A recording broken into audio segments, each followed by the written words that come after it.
बच्चों, आज हम लोग बात करेंगे कैलोरीमेट्री की। कैलोरीमेट्री में अगर हम बातें कर रहे हैं तो सबसे पहले हम तो बात करेंगे हीट की। तो चलिए ज़रा समझते हैं हीट क्या होता है। हमने कहा बच्चों कि जब दो ऑब्जेक्ट्स को, मैंने हीट को भी लिखा भी है, इसको डिफाइन भी करा है, हम पहले इसको समझ लेते हैं फिर आप इसको लिख लीजिएगा, ठीक है ना। देखिए, अगर दो बॉडी हैं और दोनों बॉडी अलग अलग टेम्परेचर पे हैं, जैसे मैं बॉडी ए की बात करूं या बॉडी बी की बात करूं, बॉडी ए हमारा 100 डिग्री सेल्सियस पे है और बॉडी बी हमारा 20 डिग्री सेल्सियस पे है। दो बॉडी हैं और अलग अलग टेम्परेचर पे हैं। अगर अब उनको मैं किसी भी इनको कांटेक्ट में ला दूं तो क्या होता है कि हायर बॉडी से जो टेम्परेचर होता है वो लोअर बॉडी की तरफ फ्लो करता है, और ये तब तक फ्लो करता है जब तक कि उन दोनों का टेम्परेचर इक्वल ना हो जाए, ठीक है ना। जो ट्रांजिट होता है उसी को अपन लोग क्या बोलते हैं, हीट बोलते हैं। तो हमने लिखा भी है, when the two objects at different temperature are brought in the contact, then the energy flow from the body at the higher temperature to the body at the lower temperature until the temperature of the both become equal. This energy transit is called the heat.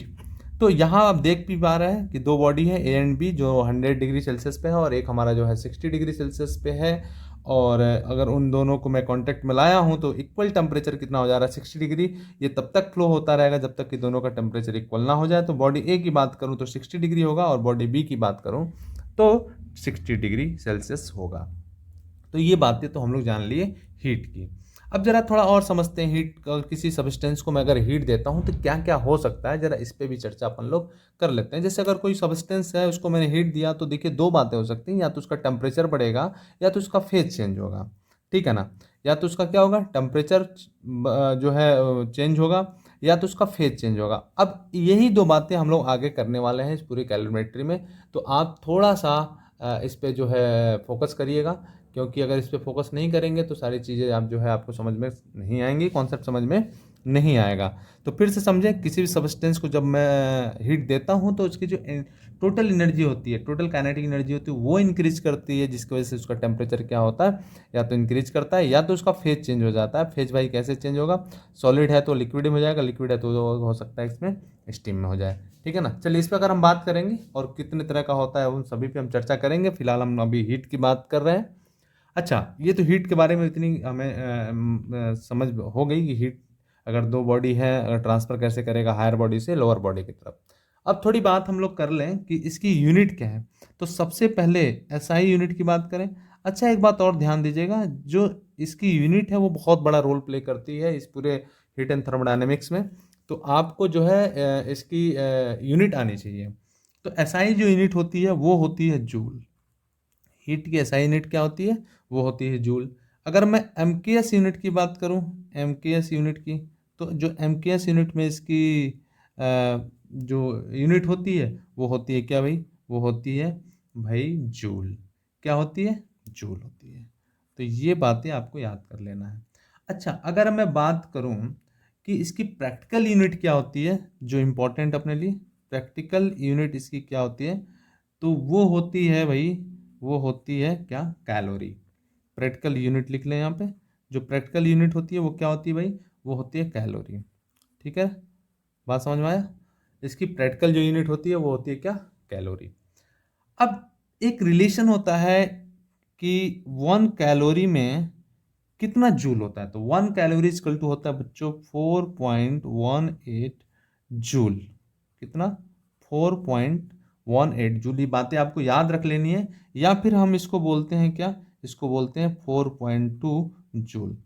तो एक बात आपको समझ में आ जानी चाहिए कि जब भी अगर कोई यूनिट कैलोरी में दिया है, उसको जूल में अगर मुझे कन्वर्ट करना है तो मैं मुझे कितने से मल्टीप्लाई करना पड़ेगा, 4.2 जूल से हमें मल्टीप्लाई करना, 4.2 से हमें मल्टीप्लाई करना पड़ेगा। तो किस में कन्वर्ट हो जाएगा, वो कन्वर्ट हो जाएगा जूल में, ठीक है ना।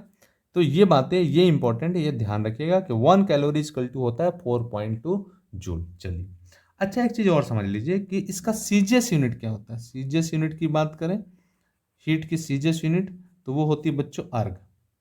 हम लोगों ने पहले भी पढ़ चुका है यूनिट के बारे में, वो होती है बच्चों क्या, अर्ग। तो अगर मुझे जूल में दिया हो और अर्ग में कन्वर्ट करना हो तो 1 जूल इक्वल टू होता है बच्चों 10⁸ अर्ग, ठीक है। तो ये भी आप चाहें तो याद कर लें कि 1 जूल इक्वल टू कितना होगा, 10⁸ अर्ग होगा, ठीक है ना। तो ये रहा हमारी बातें हीट की। अब जरा हम बातें कर लें, फिर से समझ लीजिए। 1 कैलोरी इक्वल टू 4.2 जूल होगा।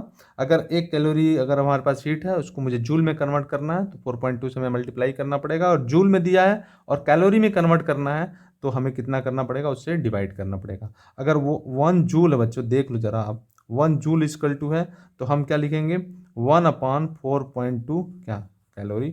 अगर जूल को मुझे कैलोरी में कन्वर्ट करना है तो हम क्या करेंगे, उससे डिवाइड कर देंगे। ठीक है ना, तो ये बातें आपको आना चाहिए। और अगर कैलोरी में जूल में कन्वर्ट करना है तो 4.2 से आपको मल्टीप्लाई करना पड़ेगा। ठीक है ना। चलिए अब जरा बात करते हैं स्पेसिफिक हीट की। नोट कर लीजिए, अगर नोट करना तो पॉज करिए और नोट कर लीजिए। पॉज करके इसको नोट कर लीजिए, फिर हम लोग आगे बढ़ते हैं। ठीक है बच्चों, चलो ठीक है ना। तो ये बातें रही अपनी हीट की।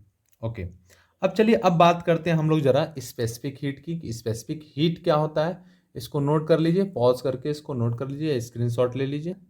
चलिए अब जरा हम बात करते हैं स्पेसिफिक हीट का, कि स्पेसिफिक हीट क्या होता है। तो सबसे पहले जाने कि स्पेसिफिक हीट को जो हम लोग दिखाएंगे वो एस से दिखाएंगे या फिर हम सी से दिखाएंगे। ठीक है, और इसको हम लोग ऐसे बोलते हैं कि the amount of heat for the unit mass of a body to raise its temperature by 1 degree Celsius. जरा इसको भी समझते हैं, फिर हम लोग जो है इस पर चर्चा करेंगे। ओके, चलिए। अच्छा, एक चीज अभी हम लोगों ने पढ़ा है कि अगर कोई भी सबस्टेंस है, सपोज करिए इसका मास m है, अगर इसको मैं हीट देता हूँ डेल क्यू, ठीक है, डेल क्यू हीट देता हूँ, तो क्या होगा भाई, इसका टेम्परेचर क्या होगा, इसका जो टेम्परेचर होगा वो चेंज करेगा, टेम्परेचर तो चेंज करेगा। तो मैं ऐसा बोल सकता हूँ कि जब किसी भी सबस्टेंस को हम लोग हीट देते हैं तो उसका टेम्परेचर राइज करता है, क्योंकि उसकी टोटल काइनेटिक एनर्जी चेंज करती है। ये बातें हम लोग पहले कर चुका है। तो डेल क्यू मैं बोल सकता हूँ डायरेक्टली प्रोपोर्शनल है किसके, डेल टी के। ये बातें मैं लिख सकता हूँ। अच्छा, एक बात और समझिएगा कि जो ये हीट देने पे और भी क्या होता है कि जो इसका मास होता है इस मटेरियल का, चाहे इस सबस्टेंस का, वो भी डिपेंड करता है। तो हम लिख सकते हैं क्या, del Q equal to directly proportional to M, है ना। बात समझे क्या। तो हम क्या लिख सकते हैं, तो हम इस प्रोपोर्शनलिटी को हटाऊं तो मैं लिख सकता हूं del Q equal to M S del T, जहां एस क्या हमारा, एस हमारा कांस्टेंट है, प्रोपोर्शनलिटी कांस्टेंट, टी कांस्टेंट है, जिसको हम लोग क्या बोलेंगे, इसको हम लोग बोलते हैं स्पेसिफिक हीट। इसको हम लोग किसे दिखाएंगे, स्पेसिफिक हीट से। तो डेल क्यू इक्वल टू एक फार्मूला आया M S into del T. ठीक बात, चलिए। अच्छा, एक बात और देखिए जरा, कि अगर मुझे एस निकालना है तो मैं एस इक्वल टू क्या लिख सकता हूँ, लिख सकता हूँ del Q by M into del T. लिख सकता हूँ क्या, ये फार्मूला बना सकता हूँ मैं। ठीक है, जरूर बना सकता हूँ, है ना। तो चलिए जरा इस पर और भी चर्चाएं कर लेते हैं। चलिए, तो स्पेसिफिक हीट का एक और फार्मूला आ गया, S equal to del Q by M into del T, है ना।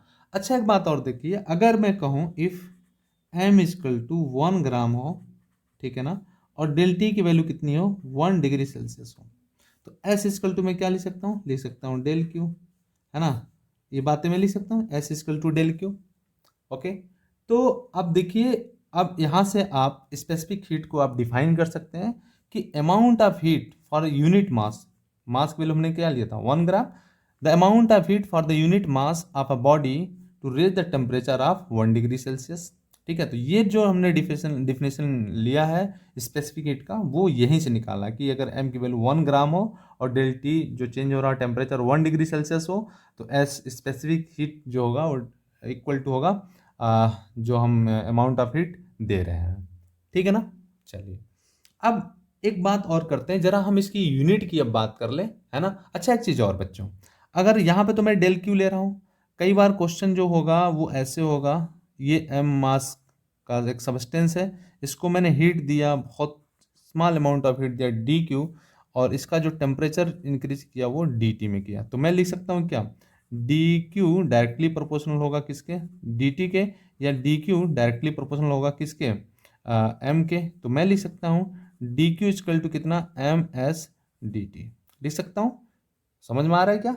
ठीक है, तो यहाँ पे एस क्या है, वो हमारे स्पेसिफिक हीट है, प्रोपोर्शनलिटी कांस्टेंट को ही हम लोग क्या बोलते हैं, स्पेसिफिक हीट बोलते हैं। ठीक है ना। चलिए अब जरा इसकी यूनिट की बात कर ले, अभी हम इस पे चर्चा करेंगे। तो ये फार्मूला दो बना, एक ये और एक है। अच्छा एक बात और समझिए, ये हम कब कब अप्लाई करेंगे? यहाँ पे हम तब अप्लाई करेंगे ये फार्मूला जब स्पेसिफिक हीट कांस्टेंट दिया हो। स्पेसिफिक हीट क्या होगा? कांस्टेंट देगा, ये कांस्टेंट होगा, है ना, यानी एस की वैल्यू क्या होगी? कांस्टेंट होगी। और यहाँ पे अगर मान लीजिए क्वेश्चन में दे देता है स्पेसिफिक हीट की वैल्यू क्या वेरिएबल के फॉर्म में दे देता है, तब ये वाला फार्मूला हम लोग यूज करेंगे, है ना। चलिए, और अगर specific heat in the function of time है तब हम इसको यूज करेंगे। देखिए क्या करेंगे भाई, डी क्यू को हम इंटीग्रेट करेंगे, एम को बाहर लिखेंगे, एस और क्या यहाँ पे डी टी, है ना।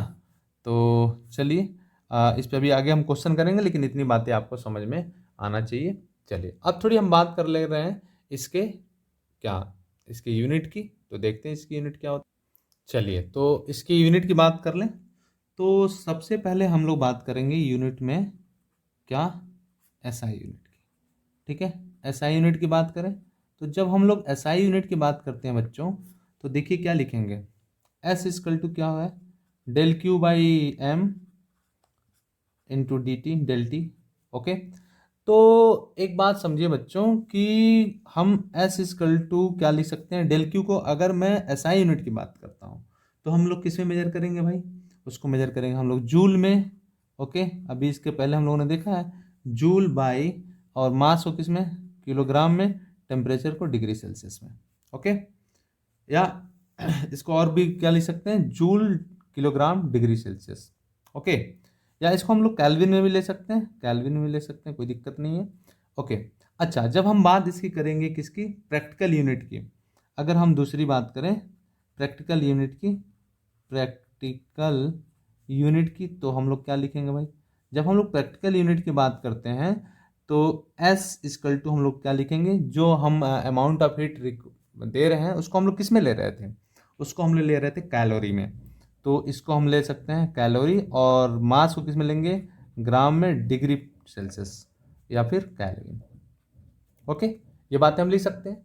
अच्छा जो इम्पोर्टेंट है वो ये है कि आपसे अगर ये दे दे कि भाई आप जो है इसको चेंज करिए, जूल से किस में चेंज कर लीजिए, जूल से इसमें चेंज कर लीजिए जो है इसमें कैलोरी में, तो आप मेरे ख्याल से कर पाएंगे, है ना, क्योंकि 1 कैलोरी इक्वल टू कितना होता है, 4.2 जूल होता है।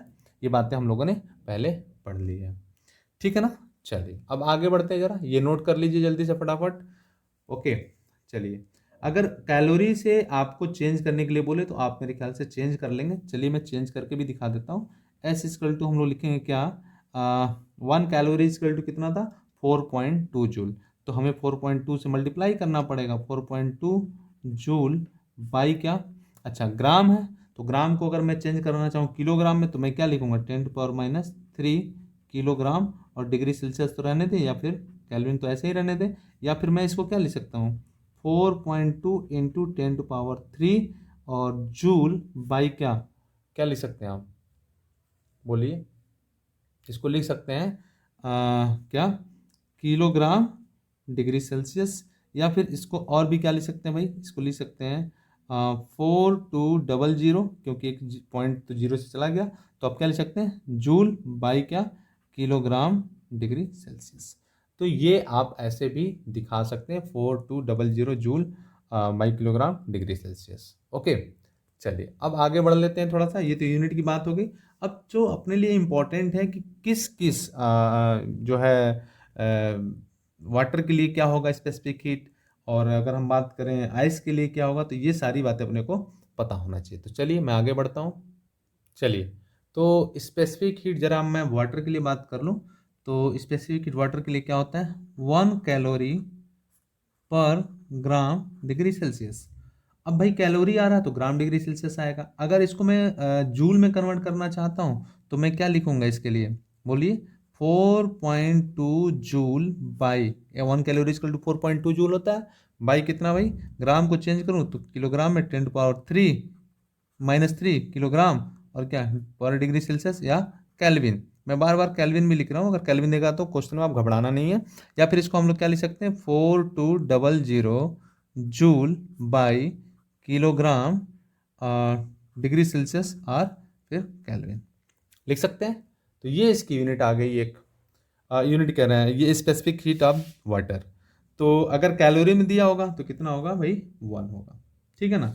चलिए अब अगर हम लोग बात करें स्पेसिफिक हीट किसके लिए, आइस के लिए, ये सारे डेटा आपको याद कर लेना है, क्योंकि आगे इसी का यूज करके हम लोग क्वेश्चन करेंगे। स्पेसिफिक हीट ऑफ आइस की अगर हम बात करें तो हम लोग क्या लिखेंगे, specific heat of the ice 1/2, ठीक है ना, calorie by gram degree Celsius या फिर केल्विन, है ना।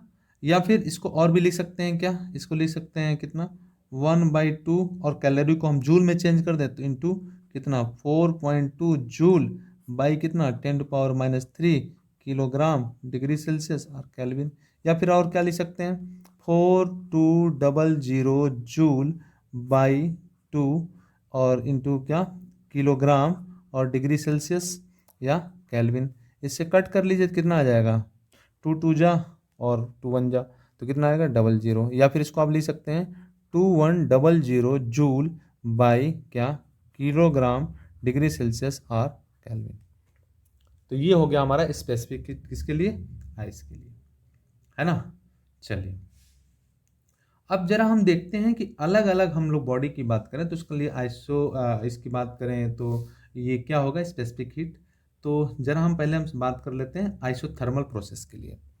तो पहले हम बात कर रहे हैं किसके लिए, आइसोथर्मल प्रोसेस के लिए क्या होगा, आइसोथर्मल आगे हम लोग पढ़ेंगे, जब केटीजी पढ़ेंगे तो सारी चीज़ें पढ़ेंगे। आइसोथर्मल प्रोसेस की अगर बात करें तो आइसोथर्मल प्रोसेस में क्या होगा भाई, आइसोथर्मल प्रोसेस की अगर हम लोग बात करें तो आइसोथर्मल में हम लोग जानते हैं कि जो आइसोथर्मल नाम ही है तो यहाँ पे टेम्परेचर क्या होता है भाई, कांस्टेंट होता है। और टेम्परेचर अगर कांस्टेंट है तो हम लिख सकते हैं क्या, एस इक्वल टू कितना हो रहा था, एस इक्वल टू आ रहा था भाई डी क्यू या del Q by M into del T. और डेल टी अगर हमारा जीरो है, सॉरी कांस्टेंट है, तो अगर टेम्परेचर कांस्टेंट तो चेंज इन टेम्परेचर क्या होगा, वो तो जीरो हो जाएगा, वो तो कोई चेंज ही नहीं होगा अगर कांस्टेंट है तो मैं क्या लिख सकता हूँ, एस इक्वल टू लिख सकता हूँ del Q by M into zero. और किसी भी वैल्यू में अगर जीरो से मैं डिवाइड करता हूँ तो वो क्या देता है, वो देता है इनफाइनाइट वैल्यू। तो मैं बोल सकता हूँ एस की वैल्यू क्या आएगी, इनफाइनाइट आएगी। ये कब, जब हमारा आइसोथर्मल प्रोसेस होगा। ठीक है, तो एस की वैल्यू क्या आएगी, इनफाइनाइट होगी। जब कहीं भी क्वेश्चन में आइसोथर्मल प्रोसेस दे तो आप समझ जाइएगा कि एस की वैल्यू क्या होगी, इनफाइनाइट होगी। अच्छा देखिए जरा इसमें क्या होगा, जब आइसोथर्मल प्रोसेस होगा तो उसमें क्या होगा, उसमें होगा ये बच्चे स्टेट चेंज होगा। आइसोथर्मल प्रोसेस में क्या होगा, स्टेट चेंज होगा। तो स्टेट कैसे चेंज होगा, जैसे अगर मैं कहूँ कि यहाँ पे ये आइस है और यहाँ पे क्या भाई वाटर है, ठीक है।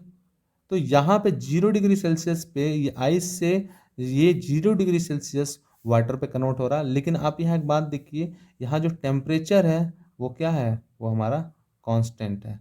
बात समझ रहे हैं क्या, अगर टेम्परेचर कांस्टेंट है तो स्पेसिफिक हीट क्या हो जाएगा भाई, वहाँ पे हमारा इनफाइनाइट हो रहा है।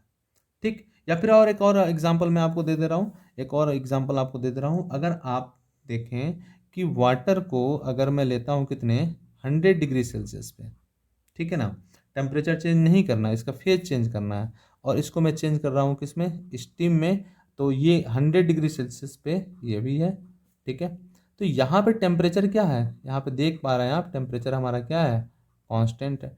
टेम्परेचर कांस्टेंट है बट जो फेज है वो हमारा चेंज हो रहा है, ठीक है ना। 100 डिग्री सेल्सियस वाटर से 100 डिग्री सेल्सियस स्टीम पे जा रहा है, लेकिन जो हमारा टेम्परेचर है वो हमारा क्या हो रहा है, वो हमारा कांस्टेंट रह रहा है। तो ये बात तो आपको समझ में आ गई होगी। चलिए थोड़ा आगे बढ़ते हैं। तो यहाँ से एक बात तो और आपको समझ में आ गई होगी कि जब कभी भी हीट चेंज होगा तभी हम लोग Q equal to M S del T लगाएंगे। तो यहाँ एक नोट भी बना लीजिए, वेन फार्मूला यही हम लगाएंगे, वेन हीट चेंजेस, तो हम लोग कौन सा फार्मूला लगाएंगे, Q equal to M S del T, ठीक है ना, ये फार्मूला लगाएंगे। और जब फेज चेंज होगा तो Q equal to M L लगाते हैं, आगे हम लोग पढ़ेंगे Q equal to M L लगाते हैं जब क्या फेज चेंज होता है। तो आगे अभी हम पढ़ेंगे, ठीक है ना, लेकिन पहले हम लोग आज अभी इस पे स्पेसिफिक हीट पे बात कर लें, ठीक है ना। चलिए बच्चों अब आगे देखते हैं, जब ये तो आइसोथर्मल प्रोसेस के लिए हुआ, अब और भी देख लेते हैं जरा। चलिए अब बात कर लेता हूँ मैं थोड़ा एडियाबेटिक प्रोसेस के लिए। दूसरा जो हम लोग बातें करने वाले हैं वो किसके लिए, for the adiabatic process. Adiabatic process में क्या होता है भाई, एडियाबेटिक प्रोसेस में क्या होता है, उसमें हीट का लेन देन नहीं होता है, उसी प्रोसेस को तो हम लोग बोलते हैं एडियाबेटिक प्रोसेस, है कि नहीं, उसी को तो हम लोग एडियाबेटिक प्रोसेस बोलते हैं। ठीक है, चलिए देखते हैं। एडियाबेटिक जो प्रोसेस होता है उसमें जो हीट एनर्जी होती है वो क्या होती है, हमारी कांस्टेंट होती है। तो हम लोग बोल सकते हैं हीट एनर्जी क्या होगी, वो हमारी कांस्टेंट होगी, है कि नहीं, ये बातें हम लोग समझ में आया।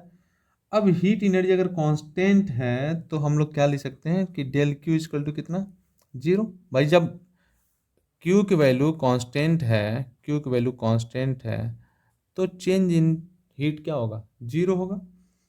तो हम लोग जानते हैं एस इक्वल टू होता है del Q by M S M del T, है कि नहीं। तो अगर यहाँ पे ये जीरो हो गया तो एम इंटू डेल टी की वैल्यू भी क्या हो जाएगी, जीरो हो जाएगी। तो यहाँ स्पेसिफिक हीट क्या हो गया, जीरो हो गया, है कि नहीं। जब आइसोथर्मल प्रोसेस था तो स्पेसिफिक हीट की वैल्यू इनफाइनाइट थी, अब यहाँ पे स्पेसिफिक हीट वैल्यू क्या हो गई, जीरो हो गई, है ना, बात समझ में आया। तो अब यहाँ पे जो है हमारी स्पेसिफिक हीट की वैल्यू जीरो हो जाएगी, और ये कब होती है, ये जब हम थर्मल फ्लास्क की बात करेंगे तो वहाँ पे क्या होती है, हीट का कोई भी चेंज नहीं होता है, हीट कोई भी लेन देन नहीं होता है, ठीक है ना। तो एडियाबेटिक प्रोसेस में जो हमारी स्पेसिफिक हीट होगी वो क्या होगी, जीरो होगी। ओके, चलिए अब थोड़ी बात कर लेते हैं मोलर स्पेसिफिक हीट की। ओके, तो जरा देखते हैं मोलर स्पेसिफिक हीट, या फिर चलिए नेक्स्ट लेक्चर में हम लोग इस पे बातें कर लेंगे, या फिर देख लेते हैं इसी में बातें कर लेते हैं। चलिए चलिए, तो मोलर स्पेसिफिक हीट की जरिए जरा हम बात कर लें, यहाँ भी लिख भी लीजिए मोलर, दिख रहा है ना, molar specific heat, molar specific heat. साथ में आप नोट्स बनाते चलिए, तभी आपको जो है चीज़ें समझ में आएंगी, जब तक पेन कॉपी नहीं चलेगा तो समझ में नहीं आएगा। इसको हम लोग दिखाएंगे एस एम से। ओके, तो एस एम की वैल्यू हम लोग क्या लिखें, एस एम इजकल टू हम लोग लिख सकते हैं क्यू बाई या del Q by N into del T, है ना। और अगर इसकी यूनिट की बात करें कि इसकी यूनिट क्या होगी, मोलर स्पेसिफिक हीट में del Q by N into del T होगा, और इसकी यूनिट जो होगी वो क्या होगी भाई, कैलोरी, और इसका यूनिट होता है मोल केल्विन, ठीक है ना। अब देखिए ग्राम स्पेसिफिक हीट, चलिए ग्राम स्पेसिफिक हीट की भी बात कर लें, फिर इस पे हम लोग बात करें। Gram specific heat, specific heat की बात करें तो ग्राम स्पेसिफिक हीट की अगर हम लोग बात करें तो इसको हम लोग दिखाएंगे एस जी से दिखा लेते हैं, है ना। तो एस जी की अगर हम बात लिखें ग्राम स्पेसिफिक हीट की, तो डेल क्यू बाई यहाँ पे क्या आएगा, मास आएगा, है ना, ग्राम में, इंटू डेल टी। या इसकी यूनिट हम बात करें कि इसकी यूनिट कितनी होगी, तो इसकी यूनिट होगी भाई कैलोरी, और मास का क्या, ग्राम, इंटू क्या, डिग्री सेल्सियस, यही ना। तो अब देखिए इन मोलर स्पेसिफिक हीट और ग्राम स्पेसिफिक हीट में केवल और केवल अंतर ये है, डिफरेंस ये है कि यहाँ पे अगर मोल में दिया होगा तो हम ये वाला फार्मूला यूज करेंगे, ग्राम में दिया होगा तो ये वाला फार्मूला यूज करेंगे।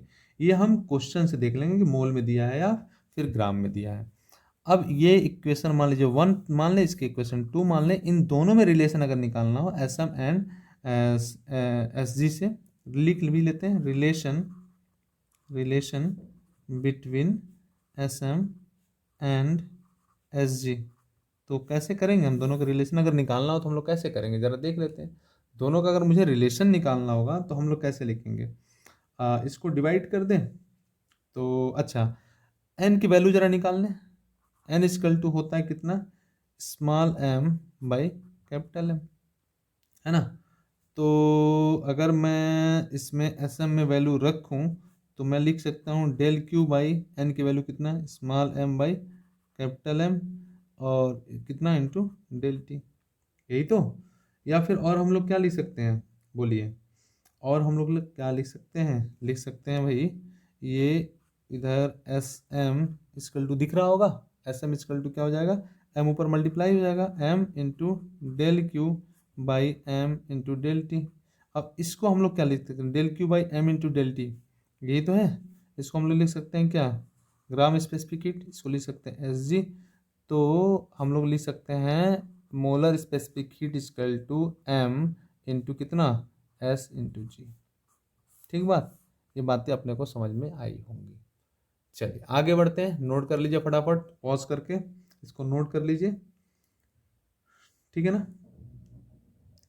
चलिए इसको नोट कर लीजिए और फिर इस पे हम लोग आगे बात करेंगे स्पेसिफिक हीट पे। ओके, चलिए बच्चे, तब तक के लिए इसमें यहीं तक, और भी हम लोग बातें करेंगे आगे। ठीक है, थैंक यू बच्चों।